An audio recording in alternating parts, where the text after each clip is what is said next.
Bon, alors là, on est sur le marché de Mimizan où on vient faire partager le principe d'un référendum d'initiative partagée, c'est-à-dire initié par le parlementaire, mais qui doit obtenir le soutien de 4,7 millions d'électeurs et d'électrices pour faire échec à la privatisation d'Orly, de Roissy, des aéroports de Paris.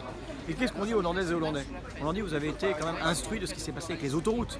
Les dividendes vont dans la poche des actionnaires privés et les péages, c'est pour vous. Aéroport de Paris, c'est pareil. C'est une entreprise qui rapporte beaucoup d'argent au budget de l'État, et c'est-à-dire à l'ensemble des Français. C'était 173 millions d'euros de dividendes l'année dernière. C'est une entreprise qui est le hub d'Air France, c'est-à-dire que c'est là qu'Air France a sa principale implantation. On a besoin de défendre cette implantation d'Air France. C'est une entreprise qui est à la tête de 6400 hectares de foncier. On ne va pas privatiser l'équivalent de 2 grands arrondissements de Paris.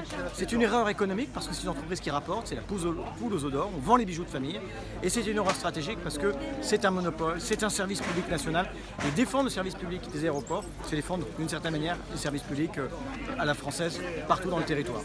Et dans les Landes, chacun a pu utiliser les autoroutes, chacun aura, lui-même ou un proche, l'occasion d'utiliser Roissy pour l'un de ses déplacements. Et puis surtout, on est tous contribuables et on préfère que ces dividendes aillent dans les caisses de l'État que dans les poches des actionnaires.